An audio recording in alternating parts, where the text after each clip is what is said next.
નમસ્કાર, જય હિન્દ, વંદે માતરમ વિદ્યાર્થી મિત્રો. તમારું સ્વાગત છે IS lifestyle academy daily current affair એનાલિસિસમાં, જ્યાં યુપીએસસી જેવી સ્પર્ધાત્મક પરીક્ષાની તૈયારી કરતા વિદ્યાર્થી માટે આપણે ધ હિન્દુનું ગુજરાતીમાં એનાલિસિસ જોઈએ છે. વિદ્યાર્થી મિત્રો, આપણે ડેલી બેઝ ઉપર જે ધ હિન્દુનું એનાલિસિસ હોય છે એનું ટાઈમિંગ સાંજે 5 થી 6 વાગ્યાનો રહેશે. અને રેગ્યુલર અપડેટ મેળવવા માટે થઈને તમે આપણી ટેલિગ્રામ અને વોટ્સઅપ ચેનલ પણ જોઈન કરી શકો છો, અથવા આપણી જે યુટ્યુબ ચેનલ છે એને સબસ્ક્રાઇબ કરી શકો છો. આનું રેકોર્ડિંગ તમે આપણી આઈએસ લાઇફસ્ટાઇલ એકેડમીની એપ્લિકેશનમાં પણ રેગ્યુલર બેઝ ઉપર તમે જોઈ શકો છો આફ્ટરનૂનની અંદર. તો એની લિંક પણ, એપ્લિકેશનની લિંક વિડીયોના ડિસ્ક્રિપ્શનમાં આપેલી છે. આજે આપણે ઘણા બધા અગત્યના અપડેટ જે છે એ આઉટ ઓફ ધ હિન્દુ ન્યૂઝપેપરની બારે આપણે જોવાના છીએ. તો એ બધી ડિટેલ આપણી ટેલિગ્રામ ચેનલ જે છે, બરાબર, એની અંદર તમને મળી રહેશે. ટેલિગ્રામ ચેનલની લિંક પણ વિડીયોના ડિસ્ક્રિપ્શનમાં આપેલી છે. વિદ્યાર્થી મિત્રો, આજે આપણે ડિસ્કસ કરવાના છીએ 21 મે ધ હિન્દુ એનાલિસિસ. સૌથી અગત્યની ઇન્ફોર્મેશનની વાત કરીએ તો ગઈકાલની જે ન્યૂઝ હતી એ આજનો એક એડિટોરિયલ છે આઈઆરનું. બેઝિકલી જે ઈરાનના રાષ્ટ્રપતિ, બરાબર, જે હેલિકોપ્ટર દુર્ઘટનામાં મૃત્યુ થયું છે, ઇન્ફોર્મેશન આપણે ઓલરેડી ગઈકાલે ડિસ્કસ કરી લીધી હતી. તો આજે એ જ એક મહત્વની ન્યૂઝ છે. બીજી જે મહત્વની ન્યૂઝ જે છે એ ન્યૂઝનો સંબંધ છે ઇન્ડિયા અને ચાઇના રિલેશન છે. તો બેઝિકલી જીએસ પેપર 2 આઈઆર માટે મોસ્ટ એમપી થશે, જે પૂછાઈ શકે છે, બરાબર. એમાં આપણે ડિસ્કશન કરવાનું છે ઇકોનોમિકલ આસ્પેક્ટ. તો economical aspect point of view GS paper 3 નો પાર્ટ પણ થશે, ઇકોનોમી બેઝ. તો આની અંદર બેઝિકલી ઇન્ડિયા અને ચાઇનાની જે કન્ઝપ્શન, બરાબર, ખરીદ શક્તિ છે એના ઉપર વાત કરેલી છે. તો વિદ્યાર્થી મિત્રો, આખી માહિતી તમને થિયરીમાં આપેલી છે, પણ થિયરી કરતા જે અગત્યના ચાર્ટ છે હું તમને સમજાવી દઈશ, એટલે તમને ખ્યાલ આવી જશે. એમાં પહેલી જે ઇન્ફોર્મેશન છે એ છે જે કન્ઝ્યુમર છે, બરાબર, કન્ઝ્યુમર કેટલું પરચેસ કરે છે એમાં એક માનક આપેલો છે. એ છે ડેલી $12 થી વધારે ખર્ચ કરવાની કેટેગરી. યાદ રાખજો, પહેલી જે માહિતી છે ચાર્ટ 1 માં એ છે $12, ડેલી $12 થી વધારે ખર્ચ કરવાની વાત છે. તો એમાં ચાઇના આગળ છે ભારત કરતા, $12 થી વધારે ખર્ચ કરવા માટે. હવે અહીંયા ડોલરને રૂપિયામાં કન્વર્ટ કરવાની જરૂર નથી, તમારે ઇઝીલી ખાલી સમજી જ લેવાનું છે એક પેટર્ન. $12 થી વધારે મતલબમાં કોઈ વસ્તુ તમને ગમે છે તો એ વસ્તુ માટે વધારે જો કિંમત હશે તો ચાઇનાના લોકો એ ઇઝીલી આપશે કમ્પેરેટિવલી ઇન્ડિયન, બરાબર. ઓલમોસ્ટ 50% આજુબાજુનો ડિફરન્સ છે. અહીંયા આપણે 450 ધારી લઈએ, બરાબર, તો અહીંયા 900 છે.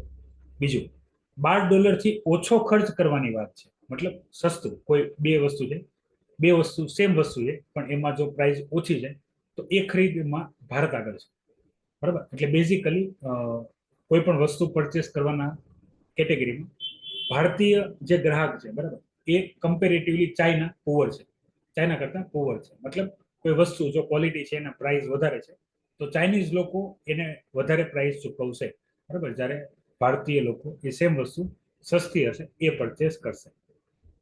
તો બેઝિકલી આ બાબતે બીજી એક ડેટા અહીંયા આપેલી છે એ છે કે ભાઈ ઓલ ઓવર, બરાબર, ઓલ ઓવર વર્લ્ડમાં પોપ્યુલેશન વાઇઝ અત્યારે ઇન્ડિયા નંબર 1 છે, ચાઇના નંબર 2 છે.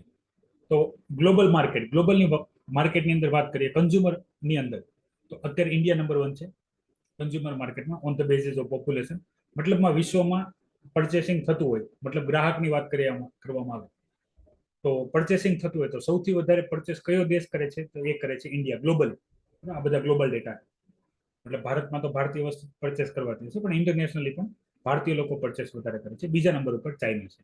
બીજું, કમ્પેરેટિવલી કન્ઝ્યુમર ધીરે ધીરે ક્યાં વધે છે તો તમે જુઓ 2023માં ચાઇનામાં વધારે હતા, પણ 2024 અને 25ના જે અનુમાનિત છે એ ઇન્ડિયામાં વધારે કન્ઝ્યુમર હશે.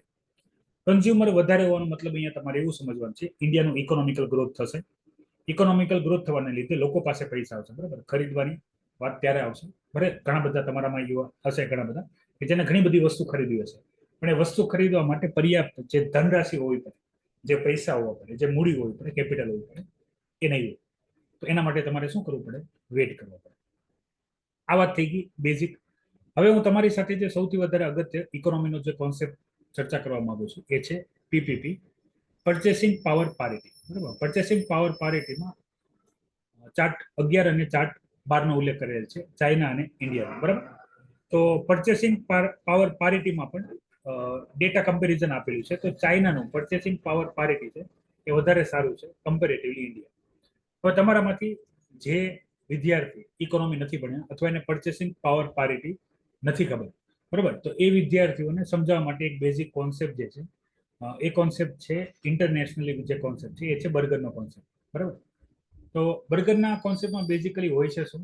તો બર્ગરના કોન્સેપ્ટમાં બેઝિકલી ગ્લોબલી જે મેકડોનાલ્ડ છે, બરાબર, એના બર્ગર વેચાતા હોય એની પ્રાઇસ કેટલી છે કમ્પેરિઝન કરવામાં આવે. ઉદાહરણ સમજાવું તો આપણે ભારતમાં, બરાબર, આપણે અહીંયા ભારતમાં એક બર્ગરની પ્રાઇસ $2.15 છે, બરાબર. આની આપણે કમ્પેરિઝન જોઈએ અમેરિકા સાથે, બીજા બધા દેશોની તમે જોઈ શકો છો. અને આ માહિતી એ તમને આપણી ટેલિગ્રામ ચેનલમાં પણ આ ઇમેજ અવેલેબલ છે, તો તમે ત્યાંથી ડાઉનલોડ કરીને જોઈ શકો. અમેરિકામાં છે $5.19. મતલબમાં તમે એક વસ્તુ સમજજો, ભારતમાં તમારી આવક ઓછી હશે તો પણ તમે બર્ગર વધારે ખરીદશો, જ્યારે અમેરિકામાં તમારી આવક વધુ હોવો પડે ત્યારે ખરીદશે. આને કહેવાય પરચેસિંગ પાવર પારિટી. જીડીપીના ટાઈપ આવે, બરાબર, નોમિનલ રિયલ, એમાંનો એક જીડીપી છે એ છે પરચેસિંગ પાવર પારિટી. મતલબમાં ભારતમાં તમારી આવક ઓછી હશે તો ચિંતા કરવાની જરૂર નથી, તમારી જાવક એ ઓછી જ હશે. કેમ? પરચેસિંગ પાવર પારિટી સારી છે. પરચેસિંગ પાવર પારિટી અનુસાર ભારત જે છે, બરાબર, એ 3જા નંબરની કન્ટ્રી છે વર્લ્ડમાં, અને ટૂંક સમયમાં 2જા નંબરે આવી જશે પરચેસિંગ પાવર પારિટી. મતલબમાં આની અંદર સરકાર શું ધ્યાન રાખે કે તમારા આવકના સ્ત્રોત નથી વધતા તો તમારા જાવકના સ્ત્રોત પણ બહુ વધે નહીં. એટલે સરકાર જે છે મોસ્ટ ઓફલી ઇન્ફ્લેશન હોય, બરાબર, એને એકદમ બોટમ લેવલ ઉપર રાખવા ટ્રાય કરે કે જેથી બેઝિક નીડ ફૂલફિલ થાય. પરચેસિંગ પાવર પારિટી બીજા શબ્દોમાં એ રીતે સમજો કે તમારી પાસે $100 છે, તમારી પાસે $100 છે ભારતમાં, અને તમારી પાસે છે $100 અમેરિકામાં. તો અહીંયા તમે $100 લઈને બર્ગર ખરીદવા જશો તો ભારતમાં તમારે એપ્રોક્સિમેટ 46 જેવા બર્ગર તમે ખરીદી શકશો, જ્યારે અમેરિકામાં માત્ર 19 ખરીદી શકશો. બંને કન્ડિશનમાં તમારી પાસે $100 જ હતા, બરાબર, $100 જ હતા, પણ ખર્ચ, બરાબર, ખર્ચની કમ્પેરિઝન છે એ કમ્પેરેટિવલી અમેરિકા ઇન્ડિયામાં ઓછી છે. મતલબ $100 તમે ઇન્ડિયામાં કમાતા હોય તો પણ તમારે ઘણી બધી સુવિધા તમે વધારે મળશે. મતલબ $100માં તમે કેટલી વસ્તુ ખરીદી શકો છો. હવે થોડુંક આમાં નેગેટિવ જોવો, જેમ અમેરિકા છે એવી જ રીતે છે આપણું પાડોશી દેશ, બરાબર, પાકિસ્તાન છે. પાકિસ્તાનની પણ ઇન્ફોર્મેશન અહીંયા આપેલી છે. તો પાકિસ્તાનમાં એ $3 છે, બરાબર. તમે જોશો, મતલબ જ્યાં દેશમાં સ્ટેબિલિટી ઓછી હશે ઇકોનોમિકલ, ત્યાં તમે આ ડિફરન્સ સમજી શકશો, બરાબર. બેઝિકલી ઇન્કમ ડિફરન્સ દરેક country wise, population wise, economical, political stability આધારિત અલગ અલગ હશે, પણ આ એક મેજર કરવાની બેઝિક ઇન્ફોર્મેશન છે કે આખા વર્લ્ડમાં, બરાબર, આખા વર્લ્ડમાં જે બર્ગરની પ્રાઇસ છે એ કેટલી છે. તો અગત્યના ટોપિક છે આની અંદરની જે ચાઇનાની જે પરચેસિંગ ડિમાન્ડ છે એની વાત કરીએ તો એક હોય છે ડેવલપ કન્ટ્રી, એક હોય ડેવલપિંગ કન્ટ્રી. તો ડેવલપ કન્ટ્રી અને ડેવલપિંગ કન્ટ્રીમાં તમારે અહીંયા જે ડિફરન્સ સમજવાનો છે એની હું તમને વાત કરું તો ડેવલપ કન્ટ્રી હશે ત્યાંના જે લોકો હશે સૌથી વધારે એનું જે ખર્ચ હશે, બરાબર, એ હશે એજ્યુકેશન ઉપર, સ્કિલ ડેવલપમેન્ટ ઉપર, બરાબર. કેટલો છે અહીંયા? 10%. પર્સન્ટેજમાં આખું આપેલું છે 10% છે. ભારતમાં એજ્યુકેશન પાછળનો ખર્ચ છે એ છે 4.5%.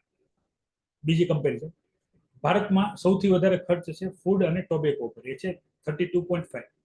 તો એમાં ચાઇનામાં પણ સેમ છે, પણ ચાઇનાના જે આ ટોબેકો પાછળ જે ખર્ચ છે, ફૂડ પાછળ ખર્ચ છે, ધીરે ધીરે ગ્રેજ્યુઅલી ઘટે છે, ભારતમાં વધે છે, બરાબર. તો ભારતમાં આ બેરોજગારી, માનસિક અશાંતિ, બરાબર, સમાજમાં એજ્યુકેશનની ઓછો વ્યાપ આને દર્શાવે, બરાબર. તો આપણે આ વસ્તુને શું કરવું જોઈએ? કંટ્રોલ કરવી જોઈએ.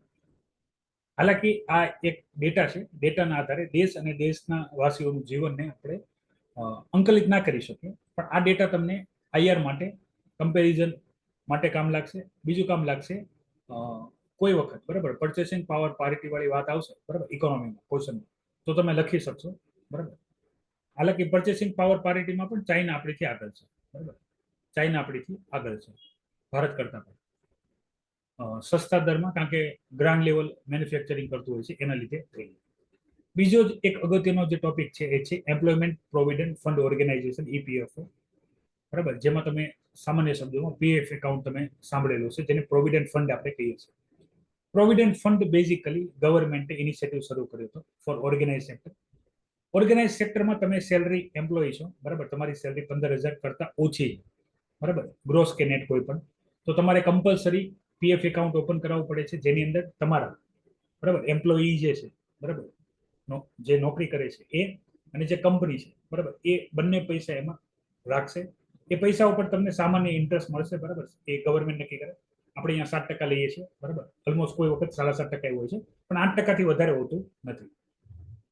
તો આમાં પૈસા કંપની અને જે વ્યક્તિ જોબ કરે છે બંનેનું પીએફ કપાય બરાબર. તમારી કોઈ ગ્રોસ સેલરીમાંથી એક પીએફ કપાશે, કંપની પણ પૈસા નાખશે, એ અહીંયા ઇન્વેસ્ટ થશે અને આ તમને ઇન્ટરેસ્ટ વાઇઝ મળશે બરાબર. હવે આની અંદર યાદ રાખજો, પીએફમાં તમારા જે પૈસા હોય એ તમે ગ્રેજ્યુટી ટાઈમે અથવા તમારી કોઈ ઇમરજન્સી હોય, મેડિકલ ઇમરજન્સી અથવા તમારે કોઈ લોન લેવાની જરૂર પડી છે ઇન્વેસ્ટમેન્ટ કરવા માટે, તો પણ તમે આ વગર પીએફ ઉપાડે એને પ્લેસ કરીને બેંકની અંદર મતલબ રજૂ કરીને પીએફમાં કેટલા પૈસા પડ્યા છે એ તમે રજૂ કરીને શું કરી શકો છો, લોન લઈ શકો છો. હવે આ તમારો આજે આખો ટોપિક છે એ આવશે ઈ ગવર્નન્સ બરાબર. ઈ ગવર્નન્સની અંદર મોસ્ટ ટાઈમ છે પેલા બધું ઓફલાઈન થતું હતું બરાબર, એટલે ઘણી બધા ધક્કા ખાવા પડતા હતા ઈપીએફઓ ઓફિસના. દરેક મોટા સિટીમાં એના સેન્ટર હોય, મતલબ ઉત્તર ગુજરાતમાં હોય, મધ્ય ગુજરાતમાં હોય, દક્ષિણમાં હોય બરાબર. આ બધા એક વાઇઝ એક મોટું હોય અને બાકી કોઈ રિજનલ બ્રાન્ચે હોઈ શકે છે. અત્યારે બધું ઓનલાઈન થાય છે બરાબર. આના માટે તમારે જેમ પાન કાર્ડમાં પાન નંબર આવે એવી રીતે આમાં યુઆન આવે બરાબર, યુનિવર્સલ એકાઉન્ટ નંબર, યુએએન, એના આધારે તમે પીએફ. હવે આની અંદર કેવું હશે, આની અંદર બે પાર્ટ હશે. એક હશે પીએફ હશે, તમે ઉપાડી શકો છો, પણ એક પેન્શનના પૈસા હશે, હંમેશા એકાઉન્ટની અંદર હશે. એ તમે અમુક ઉંમર પહેલા ઉપાડી શકતા નથી બરાબર. કોઈ દરેક એકવાર બને છે, પછી તમે જેટલી પણ કંપની ચેન્જ કરશો. યાદ રાખજો, આ ઓર્ગેનાઇઝ સેક્ટર જે છે, ફોર્મલ સેક્ટર જે છે એના માટે જ છે, અનફોર્મલ સેક્ટર અનઓર્ગેનાઇઝ સેક્ટર માટે નથી. બંનેનો ડિફરન્સ એવી રીતે સમજો કે જ્યાં કંપની રજીસ્ટર્ડ છે અને તમને પૈસા તમારા બેંક એકાઉન્ટમાં આપવામાં આવે છે વિથ સેલરી શીટ બરાબર, એમાં જ આ ખાલી લાગુ પડશે. પણ તમે મેનુજ મજદૂરી, પછી ખેતીવાડીની મજદૂરી હોય કે કન્સ્ટ્રક્શન હોય, એ આની અંદર આવશે નહીં. વાત કરીએ અધર ન્યૂઝની, તો હાલમાં નેપાળ બરાબર. હવે ગયા ન્યૂઝમાં આપણે આની ચર્ચા કરી હતી, એમડીએચ અને એવરેસ્ટ મસાલા બરાબર. એની ઘણા બધા મસાલા છે, પણ એમાં અમુક એવા મસાલા જે હોંગકોંગ અને સિંગાપોરે બરાબર, ઇથિલિન ઓક્સાઇડ બરાબર, ઇથિલિન ઓક્સાઇડ પેસ્ટિસાઇડ છે બરાબર, મસાલા ખરાબ ન થઈ જાય લાંબા સમય સુધી એના માટે એડ કરવામાં આવે છે. આ કાર્સિનોજન એજન્ટ છે. કાર્સિનોજન મતલબ એવા એજન્ટ કે જે બહુ ઓછી માત્રામાં આપણે લઈએ તો ભવિષ્યમાં આપણને કેન્સર કરી શકે છે. આ એન્વાયરમેન્ટ એન્ડ ઇકોલોજી માટે પણ અગત્યનો છે અને ઇકોનોમી માટે પણ અગત્યનો ટોપિક છે. બંને જીએસ પેપર 3 માં આવશે. આની અંદર આવશે બાયો એક્યુમ્યુલેશન બરાબર. બાયો એક્યુમ્યુલેશન હ્યુમન અને એનિમલ બંને માટે ખતરારૂપ છે. હ્યુમન માટે કઈ રીતે, તો આપણે જે પણ દવાઓ, પેસ્ટિસાઇડો આપણે પેકિંગમાં, ફૂડ પેકેજિંગ પ્રોડક્ટમાં કે ડાયરેક્ટ ખેતરમાં જે પાક વાવ્યો છે એમાં આપણે ઉપયોગ કરીએ છીએ, તો એની બહુ ઓછી માત્રા આપણા સુધી પહોંચે છે શાકભાજી અને ખોરાક મારફતે બરાબર. એ આપણામાં ભેગા થયા કરશે, લાંબા સમયે આપણને કેન્સર કરશે અને આપણે મૃત્યુ પામશું. સેમ એવું એનિમલમાં છે બરાબર, કે આ ઘાસફૂસ હશે એ તૃણાહારી પ્રાણીઓ ખાશે, એ તૃણાહારી પ્રાણીઓને માંસાહારી ખાશે બરાબર. તો માંસાહારીમાં બાયોએક્યુમ્યુલેશન થશે, માંસાહારી પ્રાણીઓ મૃત્યુ પામશે. તો નેપાળે તે એવરેસ્ટ અને એમડીએચ મસાલા જે છે એને બેન કરેલા છે. આ આખી જે એક્ટિવિટી છે એની અંદર ભારતના જે મસાલા પ્રોડક્શન કરવામાં જે મુખ્ય રાજ્ય છે, મુખ્ય કંપનીઓ છે, એને બહુ માઠી અસર થશે બરાબર. આ એ જ મરી મસાલા છે જેના લીધે વિદેશીઓએ બરાબર ભારતનો જળમાર્ગ શોધવાની જરૂર પડી બરાબર. અને તમારા ઇતિહાસનો સિલેબસ આમના લીધે વધી ગયો. તો અહીંયા જે સ્પાઇસ બોર્ડ ઓફ ઇન્ડિયા છે એ જેટલા પણ ઇમ્પોર્ટ એક્સપોર્ટ મસાલાનો ઇમ્પોર્ટ એક્સપોર્ટ થાય છે એની ઉપર દેખરેખ રાખે છે, ગવર્મેન્ટ બોડી છે. એ ગવર્મેન્ટ બોડી હવે એવરેસ્ટ અને અન્ય પણ મસાલા, એવરેસ્ટ, એમડીએચ અને આની સિવાય પણ મસાલા છે, એ ઇથિલિન ઓક્સાઇડ ની કેટલી માત્રા નાખે છે અથવા નાખે છે કે નથી નાખતા એ ચેક કરશે. પ્લસ એક ઇન્ટરનેશનલ સંસ્થા યાદ રાખજો, ગ્લોબલી સંસ્થા યાદ રાખજો, જે સંસ્થા બરાબર જે મરી મસાલાના જે પ્રોડક્ટ હોય છે બરાબર, મરી મસાલાના જે પ્રોડક્ટ હોય છે એની અંદર કેટલી માત્રા કોની હોવી પડે એ સ્ટાન્ડર્ડ નિર્ધારિત કરે છે. એ સંસ્થાનું નામ છે કોડેક્સ બરાબર. કોડેક્સ યાદ રાખજો, કોરેક્સ યાદ ન રાખતા, કોડેક્સ યાદ રાખજો. કોડક બરાબર, કોડક કેમેરો છે એના ઉપરથી યાદ રાખી શકો છો તમે. કોડેક્સ કમિટી બરાબર, ઇન્ટરનેશનલ છે, આ ઇન્ટરનેશનલ બોડી છે જે મરી મસાલાની અંદર કોની કેટલી માત્રા હોવી પડે નિર્ધારિત કરે છે. તો કોડેક્સ પાસે પણ ડેટા માંગ્યા છે કે ઇથિલિન ઓક્સાઇડની સ્ટાન્ડર્ડ જે લેવલ છે બરાબર એ કેટલું છે કે જેનાથી ઓછું કાં તો એનો ઉપયોગ જ બંધ કરી દેશું નાખવાનો, કારણ કે કાર્સિનોજેનિક એજન્ટ છે, મતલબ કેન્સર પ્રોડ્યુસ કરે છે, તો કાં તો એને બંધ કરી દેશું, અને જ્યાં સુધી મતલબ બંધ ક્યારે કરશું, જ્યારે આને કોઈ અલ્ટરનેટિવ મળી જશે ત્યારે. પણ જ્યાં સુધી અલ્ટરનેટિવ નથી મળતો ત્યાં સુધી એની માત્રા, બરાબર, સ્ટાન્ડર્ડ માત્રા શું છે એના ડેટા માંગવામાં આવ્યા છે. કોના દ્વારા? સ્પાઇસ બોર્ડ ઓફ ઇન્ડિયા દ્વારા. એ એમને ડેટા પ્રદાન કરે, એ ડેટાને આપણે કંટ્રોલ કરશું. બીજું, સ્પાઇસ બોર્ડ ઓફ ઇન્ડિયાએ એક કમિટમેન્ટ કરી છે કે ભાઈ જેટલા હવે મસાલા સિંગાપોર, હોંગકોંગ અને અન્ય દેશોમાં જશે, બરાબર, જ્યાં સમસ્યા છે આને લઈને, તો એવા દેશોમાં આની માત્રા ચેક કરવામાં આવશે, બરાબર, કે જેથી જે એક્સપોર્ટ છે, બરાબર, મસાલાવાળું એક્સપોર્ટ છે, એને કોઈ પણ પ્રકારની હાનિ થાય નહીં. તો વિદ્યાર્થી મિત્રો, આ હતી અગત્યની ન્યૂઝ, બરાબર. આની સિવાય એક જે મહત્વની ન્યૂઝ હતી એ બેઝિકલી છે આયરને લઈને, બરાબર. આયરને લઈને ન્યૂઝ છે, એ છે ઈરાનના પ્રેસિડેન્ટની મૃત્યુ. તો એ ચર્ચા આપણે ઓલરેડી કરી ચૂક્યા છીએ, તો અત્યારે એની ચર્ચા નહીં કરું. અને આની સિવાયની બીજી જનરલ ચર્ચા છે, બરાબર, એ આપણે આવતીકાલના પણ કરંટ અફેર હશે એની અંદર ચર્ચા કરશું. આજના માટે એટલું જ છે, બરાબર. ખાસ ફરીથી એકવાર સૂચના, વિદ્યાર્થી મિત્રો, કરંટ અફેરના રેગ્યુલર અપડેટ મેળવવા માટે થઈને તમે આપણી ટેલિગ્રામ અને વોટ્સઅપ ચેનલ જોઈન કરી શકો છો. એની લિંક વિડીયોના ડિસ્ક્રિપ્શનમાં આપેલી છે. વોટ્સઅપમાં નોટિફિકેશન મેળવવા માટે એકેડમીનો જે વોટ્સઅપ નંબર છે, એકેડમીનો વોટ્સઅપ નંબર જે છે 9033926907, આ નંબર ઉપર તમે તમારું નામ અને જિલ્લો, ડિસ્ટ્રિક્ટ, બરાબર, લખીને મોકલી શકો છો. તો તમને વોટ્સઅપમાં પણ કરંટ અફેરનું એનાલિસિસનું ડિટેલ મળશે. માહિતી ગમી હોય તો લાઈક કરજો. આ માહિતી કેટલી ઉપયોગી થાય છે તમારા માટે એક્ઝામ પોઈન્ટ ઓફ વ્યૂ, એ પણ તમે મને જણાવજો. જેટલી કામની ન્યૂઝ છે એની ચર્ચા આપણે કરીએ છીએ, જેથી ઓછા સમયમાં વધારે માહિતી આપણે કવર કરી શકીએ. અને કોઈ એવો પણ ટોપિક હોય જે કરંટ અફેરમાં હોય તમને ના સમજાતો હોય તો પણ તમે વિડીયોની કમેન્ટ બોક્સમાં કમેન્ટ કરી શકો છો. તો એની પણ આપણે ચર્ચા ડિટેલમાં કરશું. આજના માટે એટલું જ છે. નવી માહિતી સાથે હું તમારા સમક્ષ ફરીથી હાજર છું. ત્યાં સુધી મને રજા આપો. જય હિન્દ, વંદે માતરમ.